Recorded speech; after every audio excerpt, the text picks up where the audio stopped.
This is the Commander's Beacon, and I'm Eric.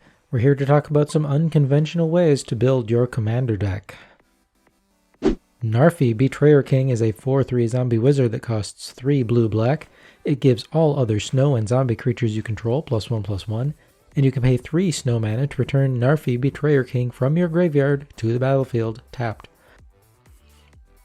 Now, one popular way to build Narfi is Zombie Tribal, but we're not doing that. Or perhaps a snow deck, but we're not doing that. Or of course, infinite combos involving things like Thermoflux and Ashnod's Altar. Now that's kind of neat, but we're not doing that either. We're playing Narfi with Voltron and Sacrifice effects, and that sounds like it doesn't make much sense, but let's get into what our deck will be doing and how we're going to win.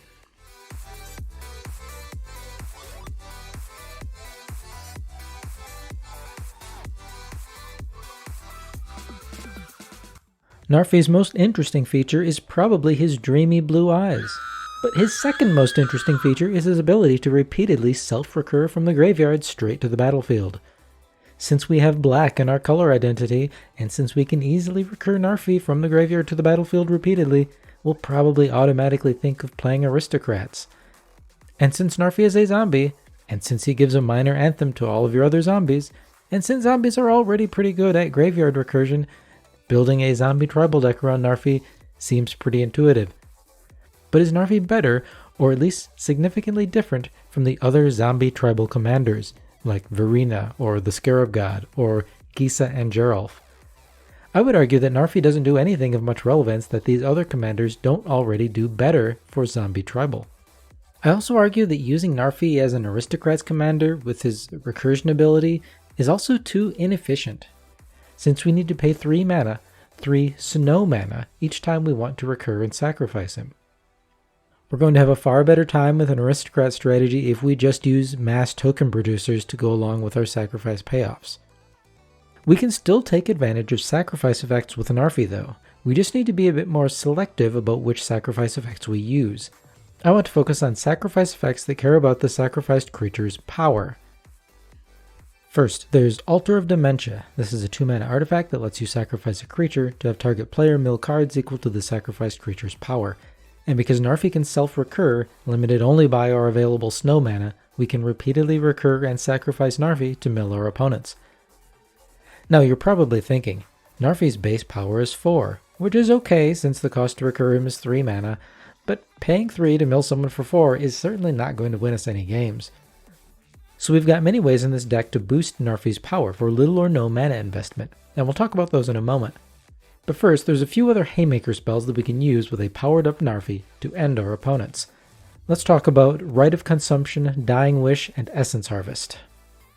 These are all single-use effects that require us to sacrifice or otherwise kill one of our creatures, and then we'll do damage to an opponent equal to that creature's power, and we gain that much life.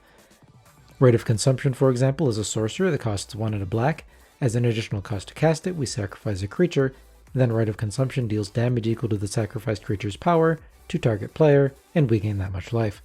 So once we power up Narfi, we can sacrifice him for massive damage, then recur him to use later again. Dying Wish is similar. This is an aura that costs 1 and a black and can only enchant a creature we control.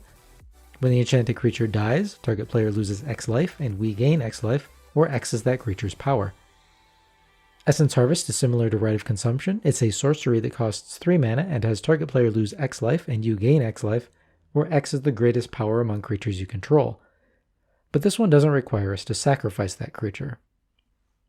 Finally, I need to mention Sure Strike Trident. This is an equipment. It costs 2, equips for 4, and gives the equipped creature first strike. And more importantly, we can tap the equipped creature and unequip the trident to deal damage equal to that creature's power to target player.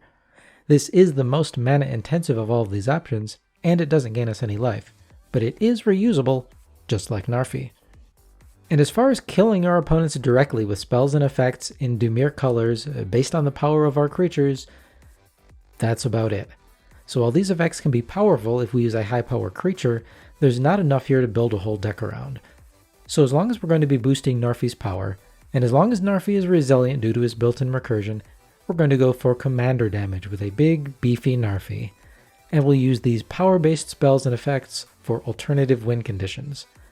Now let's talk about boosting Narfi's power, which will help us power up these kill spells and get in for some sweet Dimir zombie commander damage.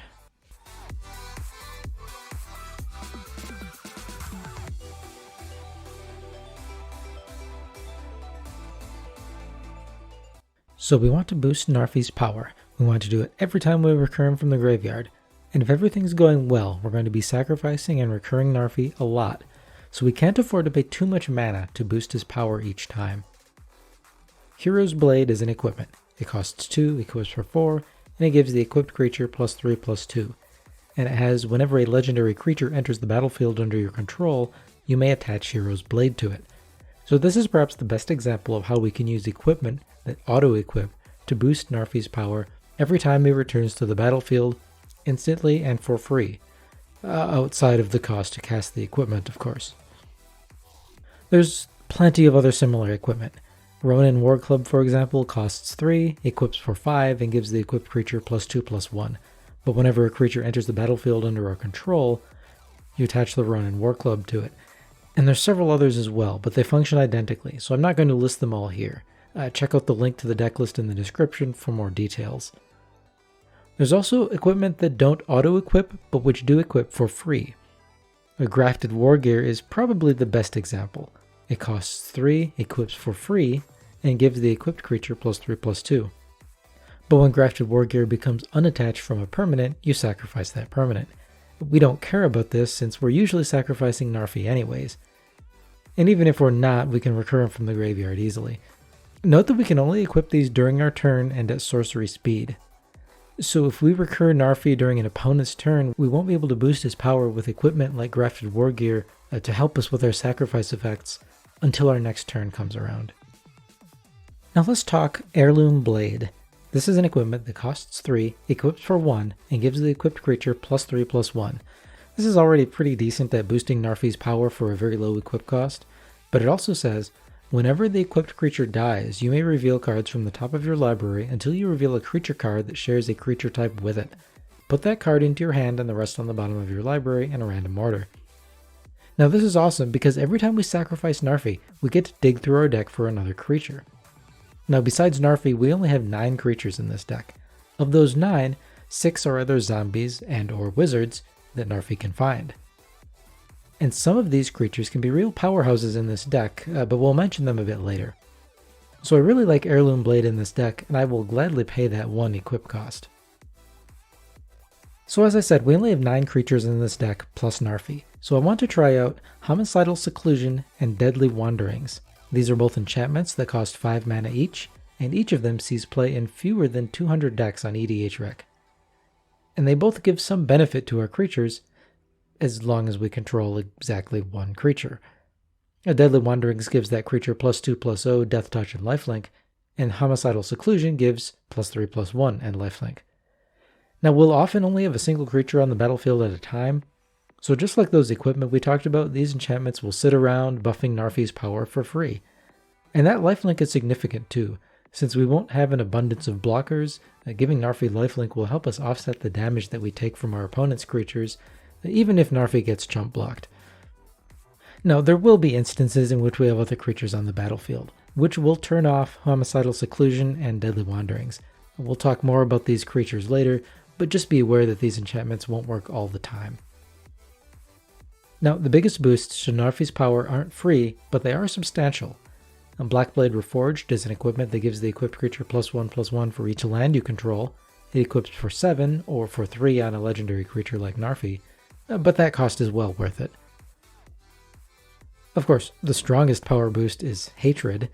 This instant spell costs 5 mana and $40. It lets you pay X life to give target creature +X/+0 until end of turn. So not only can you one-shot an opponent with commander damage, but you can also gain all that life back if you use Hatred right before something like Rite of Consumption. Now, unlike our other power boosts, Hatred is a single-use effect, but it's really strong and definitely worth it here. Finally, since we want Narfi to be able to get in for massive combat damage, we'll need to give him some evasion. We've got a variety of options here, from equipment like Whispersilk Cloak, to very efficient but single-use spells like Artful Dodge. There's reusable auras like Sleeper's Guile. Now, although we already do use a lot of equipment in this deck, we don't have any particular equipment or artifact synergies, so you can use any or all of these types of evasion cards, these auras, equipment, spells, whatever you like. We can also use equipment that grants trample, like Loxodon Warhammer or O Naginata, and these also help boost Narfi's power.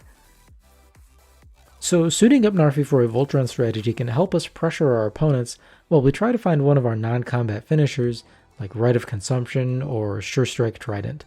But we do have another backup win condition as well.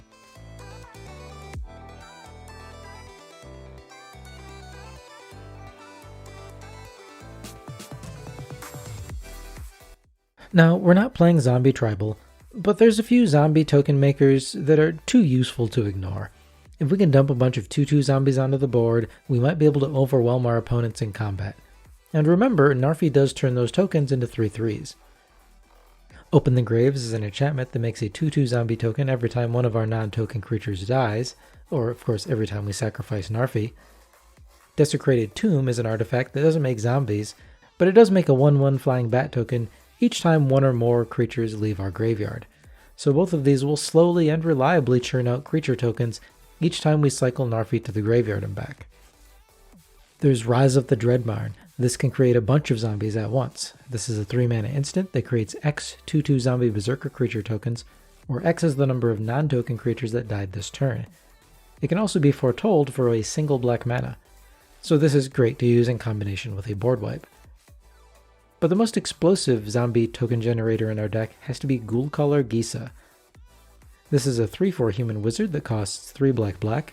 You can pay black and tap her and sacrifice another creature to create X 2/2 black zombie tokens, where X is the sacrificed creature's power.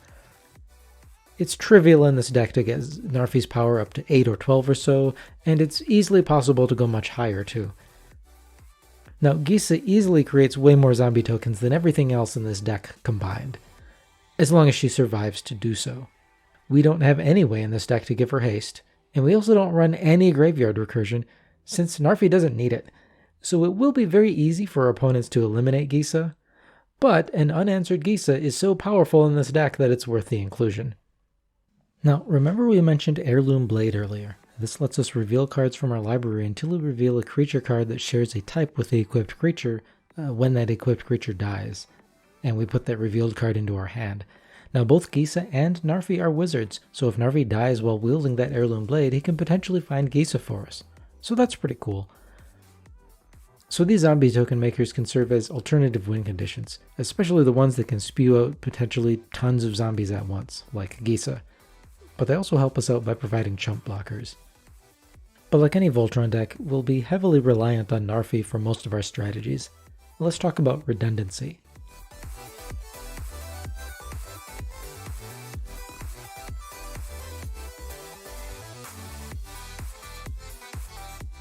Now, in case Narfi gets irreversibly dealt with by some means or another, which seems relatively unlikely since we'll have a reasonable number of sacrifice outlets, and Narfi can self-recur from the graveyard, so we'll have some protection from, paying too much commander tax.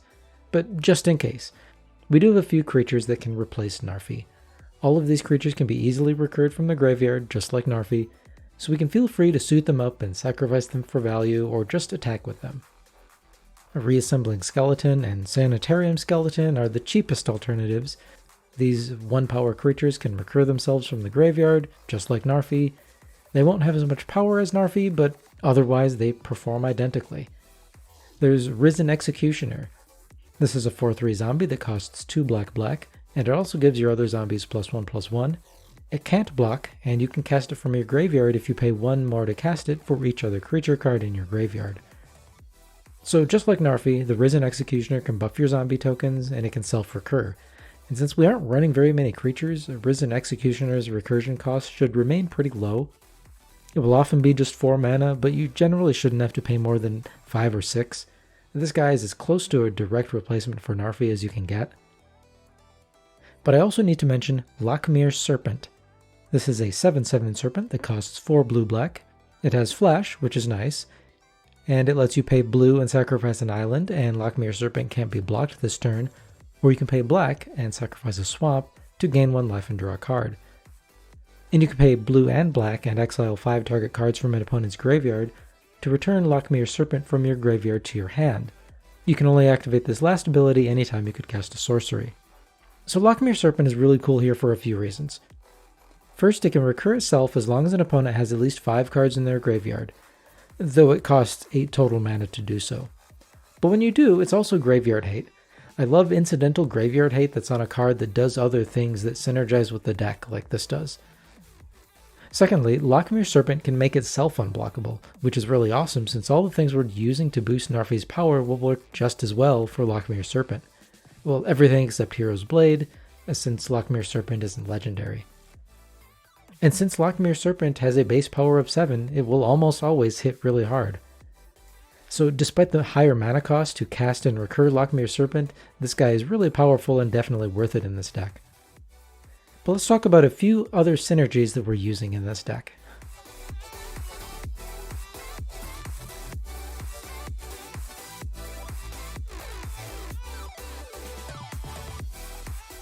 Now, Narfi's activated ability requires that we specifically spend snow mana. Now, we're not building a dedicated snow deck, but we will want to run a bunch of snow lands to keep recurring Narfi from the graveyard. And as long as we're doing that, we'll use a few other snow cards that can benefit from all of our snow lands.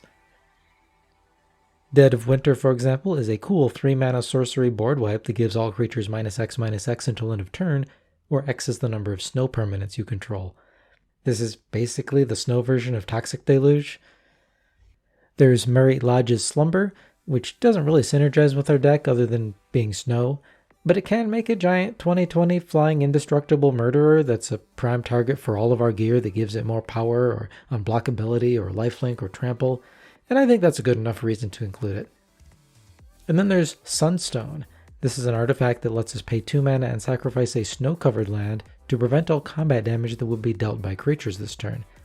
Again, we don't have a lot of blockers, so this will help keep us alive against more aggressive opponents.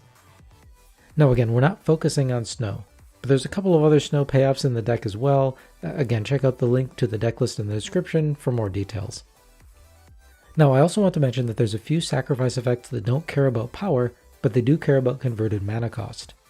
Because Narfi's converted mana cost is 5 and he recurs himself from the graveyard for only 3 mana, these converted mana cost based sacrifice effects can be very worthwhile here. Soldevi Adnate is a 2-mana 1/1 that can tap and sacrifice a black creature or artifact creature to add black to your mana pool equal to that card's converted mana cost. Now this is cool because Narfi's mana cost is 5, but he self-recurs for only 3. So Soldevi Adnate can net you 2 mana each turn at pretty much no cost, other than tapping Narfi since he enters the battlefield tapped when you recur him. Note, of course, that Narfi requires snow mana to recur, and Soldevi Adnate does not produce snow mana, so the mana you get by sacrificing Narfi to Soldevi Adnate can't pay to recur Narfi. There's Morbid Curiosity. This is a simple 3-mana sorcery that requires that you sacrifice a creature or artifact as an additional cost to cast it, and then you draw cards equal to the sacrificed permanent's converted mana cost. Paying 3 mana to sacrifice Narfi and draw 5 cards, it seems pretty good, even if we can only do it once. Now I also want to mention a couple of the other sacrifice outlets we're using. Attrition is a 3-mana enchantment that lets us pay black and sacrifice a creature to destroy target non-black creature. This effect doesn't care about Narfi's power, but with Narfi and Attrition we can repeatedly kill any non-black creatures we want for a total of 3 snow mana to recur Narfi and 1 black to sacrifice him to Attrition. It seems pretty good. We've also got Disciple of Bolas. This card is already pretty popular, showing up in almost 10,000 decks on EDHREC. It's a 4-mana 2/1 human wizard. Note that because it's a wizard, and so is Narfi, if Narfi dies while wielding the heirloom blade, he can find this creature.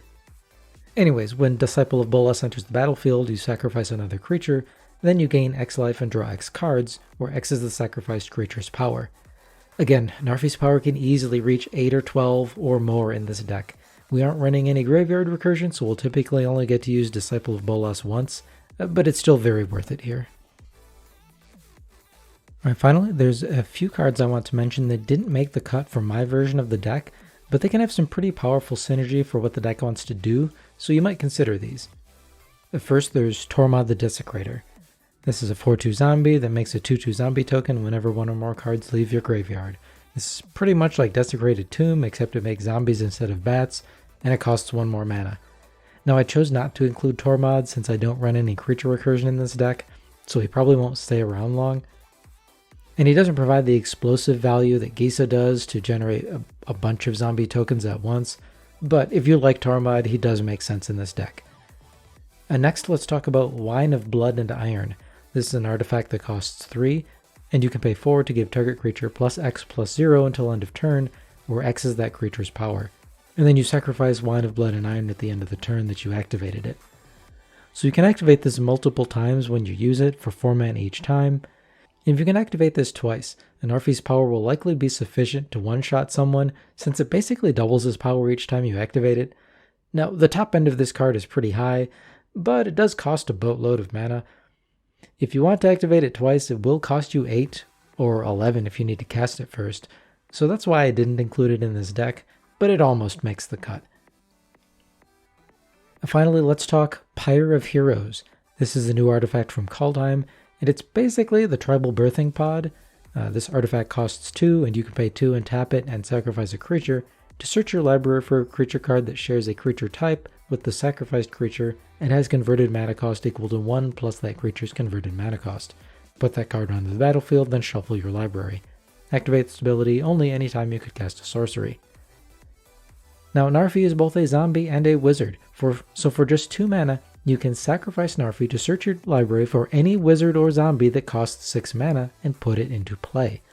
Of course, since Narfi recurs himself from the graveyard, you can do this every turn. Zombie tribal versions of Narfi should almost definitely be running this card, unless they just happen to not have any good 6 mana zombies. Of course, since we're playing a Voltron deck with very few creatures, the Pyre of Heroes doesn't make sense in our deck. We're not even running a single wizard or zombie that costs 6 mana. But I wanted to point it out, because for most other Narfi builds, I think Pyre of Heroes is almost an auto-include. And that's the deck. Again, I haven't mentioned every card, so please check out the link in the description for the full list. But let's move on to the deck stats and cost.